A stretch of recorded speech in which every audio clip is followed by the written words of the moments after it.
Right, we're just going on a little wild camp. If you're new here, welcome to the channel. I suppose I'm going to get two lots of people watching this, Town Diabetics and people who are interested in wild camping and all things outdoors. So we've just started the walk, me and Nobby. I don't know if he's going to zoom in. There we go, me and the boy, Steve-O, and we're going to go up to a place called the Nab in the local hills of the Peak District where I live. You guys are going to come with me, but more importantly, I'm going to talk you through how I do it and how I wild camp as a type 1 diabetic. So let's go.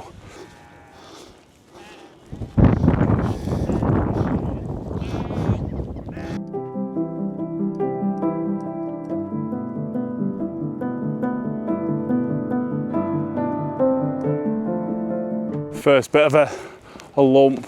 Hopefully you guys can hear me with that wind. So for those who are type 1 diabetic, actually for those who aren't first, I'll tell you what it is. Basically my pancreas doesn't produce insulin, so I have to manage it myself. I use an insulin pump. Some type 1s might use injections. It's not because I'm too fat, I've gained a few pounds, but it's not because of that. It's not because I ate too much sugar.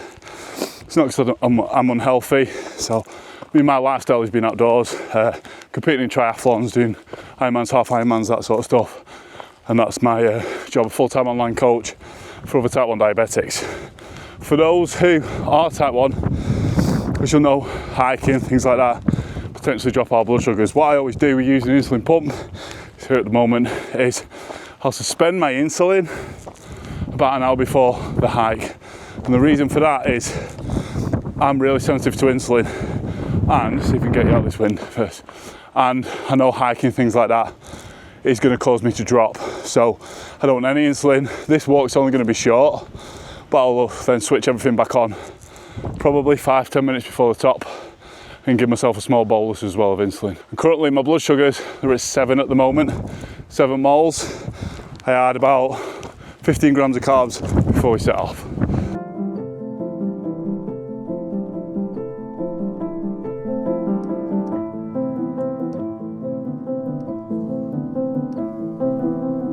Come on, bud, this way, ready? Come on.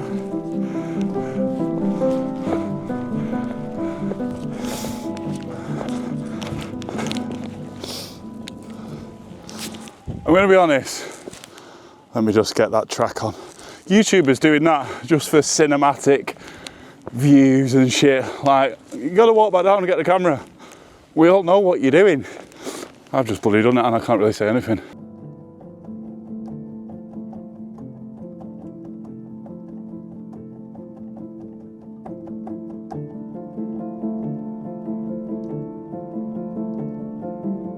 So this is our spot for the night, but it is only 10 to 7, so I'm going to chill out, have a bit, pretty windy actually, before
Right, so we're in the Terra Nova Southern Cross 2. Quick look around. But I've had an absolute ball ache with it. I'll tell you in a second.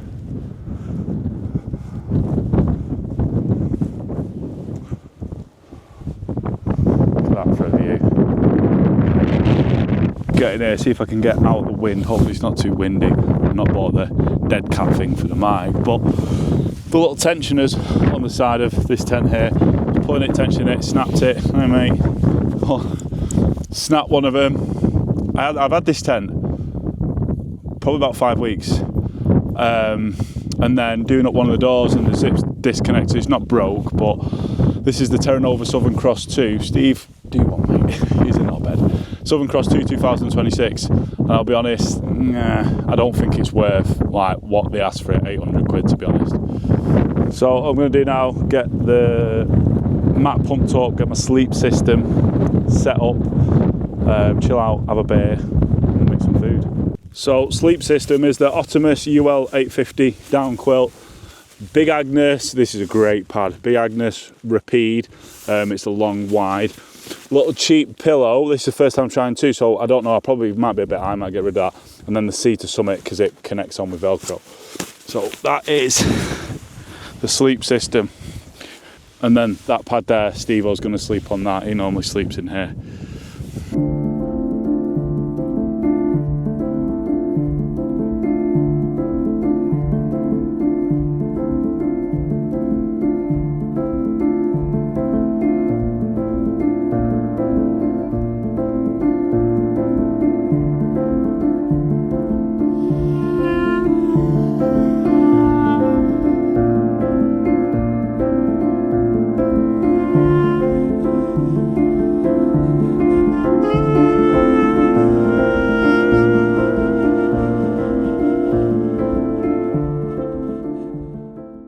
So sun's pretty much going down over there, not a great sunset because it's over there, but I'm hoping over this side we're going to get a great sunrise.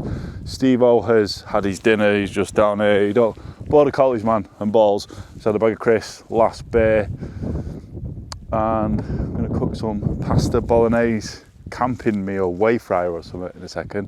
But I'm going to spin guys around and show you like the views around here. It's awesome. So we have got Win Hill right over there, and then that's Loose Hill there.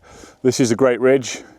We've got Mantor over here, and then Lord's Seat. I did my first wild camp there. Come around all the way around here up to where the sun's setting over there is, that's the Kinder Plateau. Right over there. I'm pointing here and you can't bloody see my finger. Amazing place, first time camping here. Great recommendations. And then obviously we've got the boy and his ball. Do you want to say hi to YouTube, mate? Hey, what a lad. Love you, pal. Right, ready? Steady, we've got to kick the ball for him, haven't we? Drop it then. Drop it then. Ready, steady. He's off. He's off. Ball his life. Loves it, the lad. Right, so we're going to get some food on the go, I think. Steve's coming in with his ball again. Honestly, he's got a bit of his dinner. If you've got a border collie, you'll know. I'm speaking about balls, mate. They're obsessive. So I've not mentioned too much about diabetes. So for those who are type 1 diabetic, my blood sugars had a bit of a low when I got up here before. Treated that, low blood sugar that is. But barred at around 6 or 7. Steve's going to get his head in the camera. But for those who don't know, basically what it is when you eat carbs, even protein and fats, and it converts and breaks down to glucose to get a simplified, dumbed down version to get into the muscle cells and other cells. Insulin's like a key. Now I don't produce it, so it'll stay in my blood sugar, rising my blood sugar. So my insulin pump that I've got, I'll show you guys some of the stuff that I bought with me in a bit, because it's a bit more than your average wild camper. I've got a like workout numbers, carbs, if I need to put any in for fat and protein, dial that into my pump and it'll put the insulin in. So this meal that I'm having now is a camping meal. If you wild camp, like, you'll know about this. And what I do, I always roughly know the grams of carbs, but obviously a quick look on the nutritional information on this, if it actually has one. I don't think it has one, you know. So this is pasta bolognese. Oh, hang on, per 100 grams. So 12 grams of carbs. So there's 300 grams. So for this, roughly, I'm just going to put around 4 units of insulin in, like for that, which will cover that. And then I'm probably going to have a few snacks later on. So I need to do that with like every single meal pretty much, but not just that. Like when I'm exercising, I need to adjust insulin. You'll know if you're type 1 diabetic. Stress, illness, walking. There's that many different things that we need to take into account. So that's a bit of a crash course on type 1 diabetes. Right, we're going to get this food on now. Stove I'm using, I'm pretty new to wild camping, by the way. I've only been doing it about, let's say, 3 months, something like that.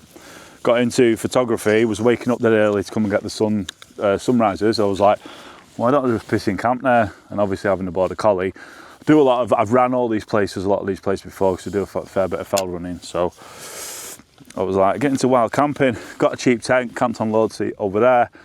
I've got an obsessive addictive personality, so got really obsessed with it. Ended up getting this as my second tent, and then I've got the Optimus X Lite Nomad Solo, which is a great tent, just about fitting that with Steve.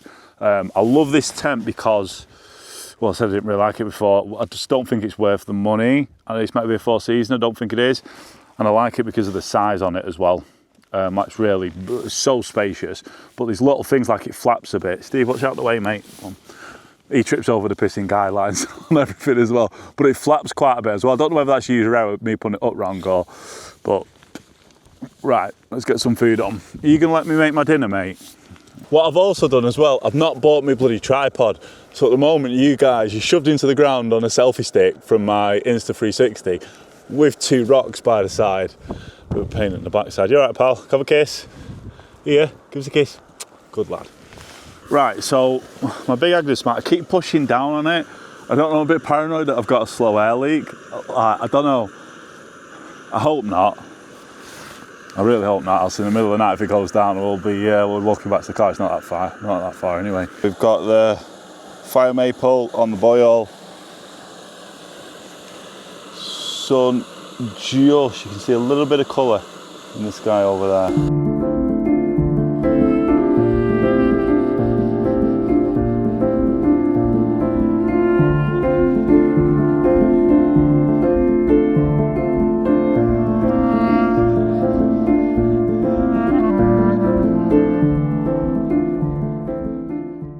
Right, so that's it. We're all tucked up in the tent now, me and the boy. I'm going to show you guys what I bring out on a wild camp as a type 1 diabetic. I mentioned that before. So I'm going to spin you around and show you what I bring. This is only for one night, as well as like low treatments, gels, you know, sweets will be low treatments and stuff. So this is a finger prick testing machine in case my CGM I use the Dexcom runs out. That's a spare cannula for my insulin pump, an insulin pen, even though I use a pump, I still carry that. It's a cartridge to put insulin in for my pump, a syringe, and then a spare insulin vial that goes in the pen, but I can also draw out of that to put it in my pump. I just keep it in a dry bag. Like this dry bag, there's other shit in there like plasters and stuff like that. So obviously there, if anything goes wrong, if my cannula falls off, I've got a spare cannula. If my pump stops working, I've got the insulin pen. If my CGM stops reading my blood sugars, I've got my finger prick. It's more accurate anyway, to be honest. So I'll always bring that out on every single camp with me. So we're chilled out now. Me and the boy, you can't see him there. Yeah, you've seen a tired border collie. Steve-O, my mate. Because he won't leave his pissing ball alone. There's some people outside actually. There's a couple of campsites down there that are still busy, hearing a bit of noise, but I'm just going to chill now, probably watch something on the phone, mess around on socials for a little bit, and then get my head down, see what the sunrise is like.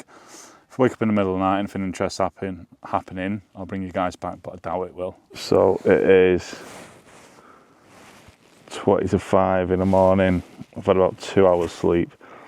Didn't sleep great at all. Sun's up in about 45 minutes. So all I'm going to do now is just wait for the sun to come up and make a coffee. You slept all right. You had a couple of hours, didn't you, pal? Did you sleep all right, mate?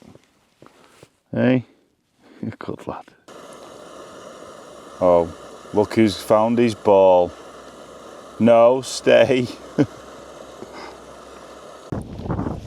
So I was gonna wait for the sun to rise a little bit more. Still, there's a bit of orange there, but I think it's gonna be a good few hours because it's over that hill. So what we're gonna do, we're gonna get everything packed up, take the bit of shit that someone's left over there from obviously their camp. I'm gonna head home. And for those of you that are type 1 diabetics watching this, you wondered how my sugars have been. They've been fine overnight. I woke up and I was 6.6. Had a coffee, the sachets of coffees, so I should have showed you really, but couldn't be asked. And I put a couple of units in and I went up to 8 and I'm now back at 6. So I'm gonna pack this away. Gonna start walking down, potentially have a couple of sweets as well, even though it's only a short walk, because I'm gonna start to trend down because I've got some active insulin on board. Right, let's get packed up.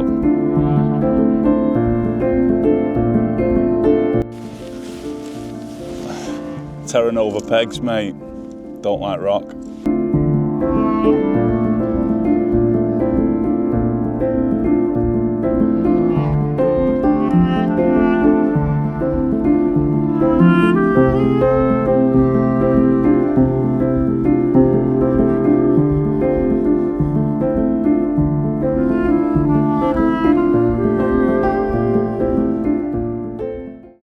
So before we go, we're going to get the drone out. It'd be rude not to, wouldn't it? The sun's hitting it, kind of.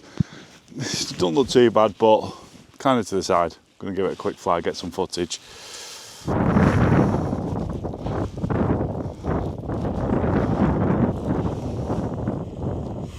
Take off. Home point updated. Woo! That was pretty sick. It's going to be epic. Yes.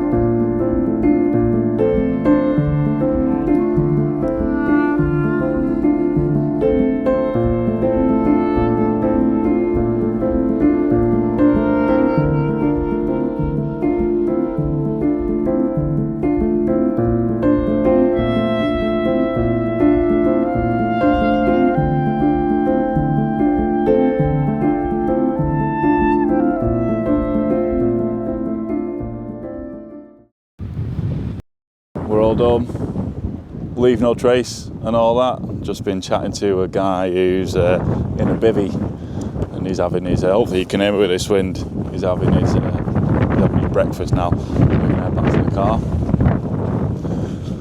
This way, mate. Let's go.